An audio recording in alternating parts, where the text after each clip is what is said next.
Hello everyone, welcome to the first episode of The Master Show. As I have already told you, this is an educational talk show in which we will be talking about how to improve your math skills using some basic steps.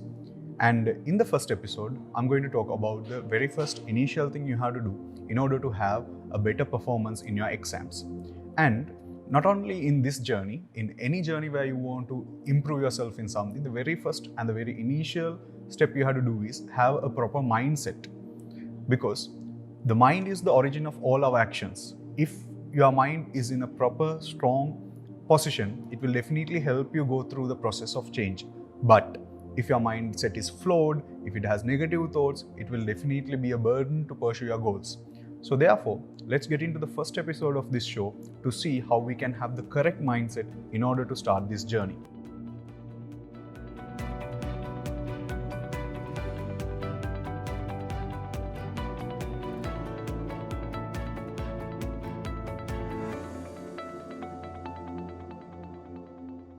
First thing I want to address is there is this misconception about how some people are naturally good at maths than the others.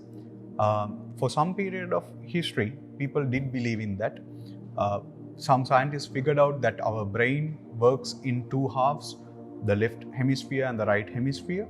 The left hemisphere handles the logical and the rational reasoning activities like maths, languages, while the right brain handles the creative processes in our life like art, poetry, and so on. So there was initially a thought that people who are dominant with their left brain are good at maths, while people who are dominant with their right brain are not so good at maths. But a lot of researchers and modern day science tells us otherwise. The latest findings show us that in most of our tasks, be it mathematics or be it art, we have to use both parts of our brain simultaneously in order to do the task properly. Which means if you are doing maths, it doesn't matter like whether you are left dominant or right dominant, you will need both parts of the brain to work in order to get it done. Even when you are doing art or something creative, again, still both halves of your brain will be used simultaneously. Which means there are no one who is naturally good at maths from birth. It's all about how you understand the lesson and how you practice the lesson and how you improve it step by step. So get rid of the idea that some people are better at maths from birth and embrace the idea that even you, no matter how you have believed so far, even you can start now and slowly but steadily improve your maths capabilities. In fact, personally, I have seen some of my students and even some of my friends who studied alongside with me. I can distinctly remember there was this one guy who was a very good friend of mine, and he used to be very bad at maths since grade 6, 7, 8, 9. He was a nobody, a complete nobody in maths. But there was at one point, I don't know which triggered him to do this, but at one point, I think I partly believe the reason is one of our very good maths teachers who we got. He is Piri sir, and he was our vice principal as well. And for a short period of time when we did not have a maths teacher, he used to come to our classes and he used to teach us.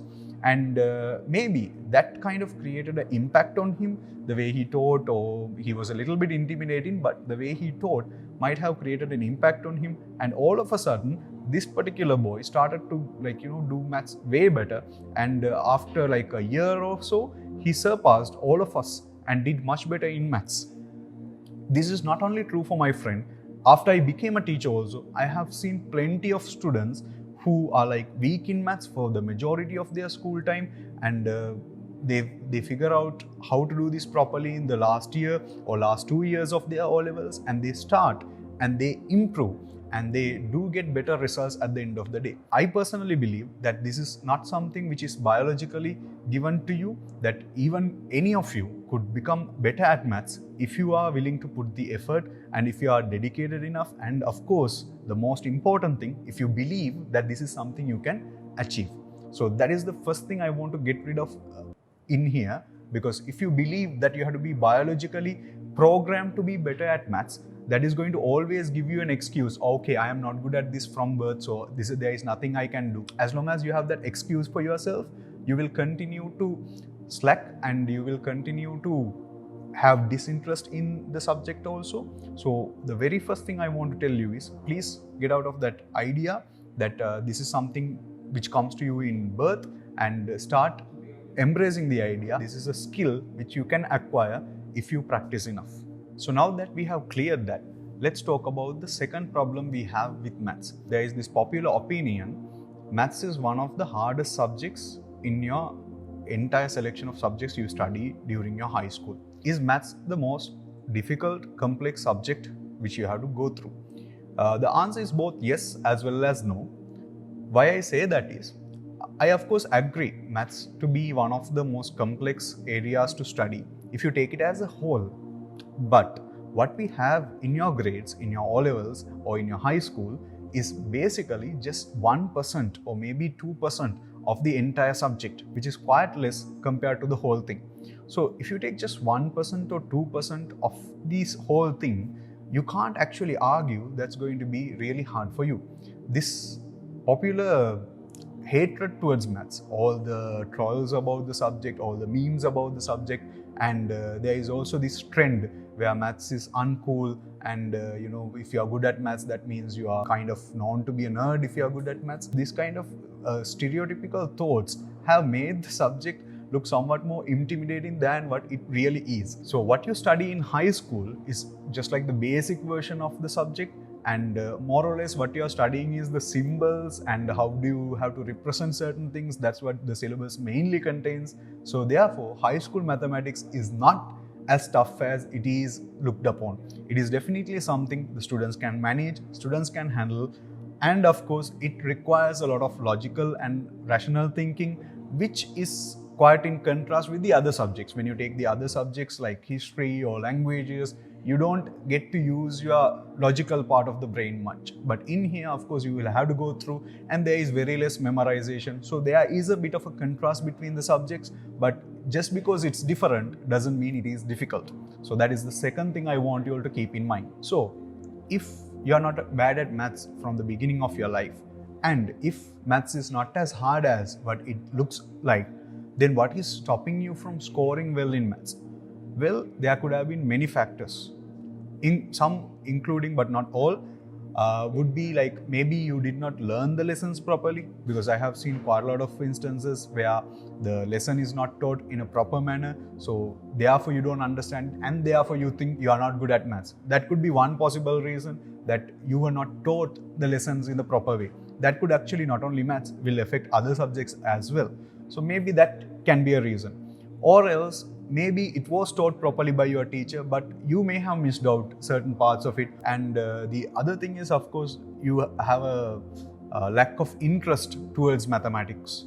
As I said, because of the common misconceptions, you might have developed a little bit of disinterest towards the subject. You think it's one of the most unpractical subjects, unnecessary even. So that disinterest may have kind of affected your performance in maths.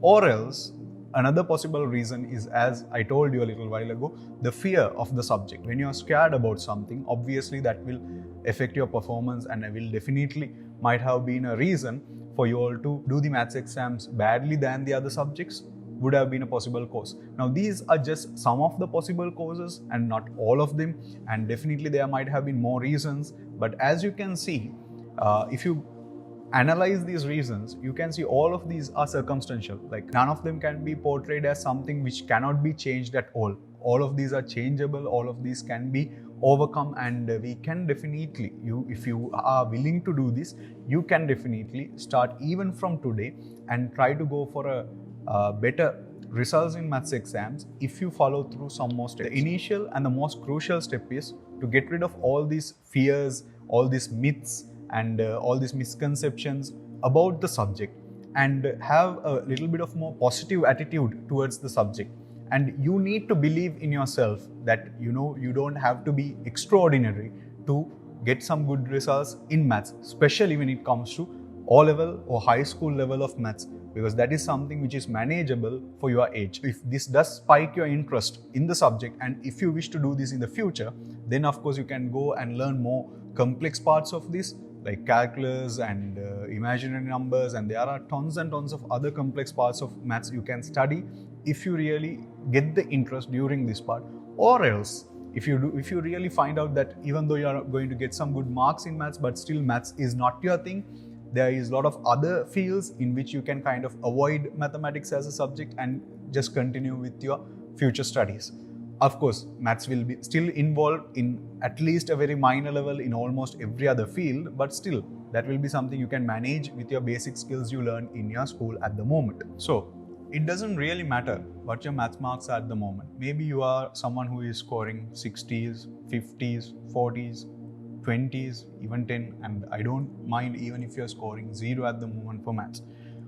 All I have said in this episode is to believe in yourself and is to trust in yourself and to get rid of all the negative thoughts about the subject and start from today. And if you can start from today in this journey of improving yourself in the subject, definitely with your positive attitudes, you would definitely be able to go for a better results in the exam. With that said, in the next episode, we will talk further about what are the other things we have to be concerned about in this particular process of changing you. And till then, signing off from you, with love, Rizlan Hassan.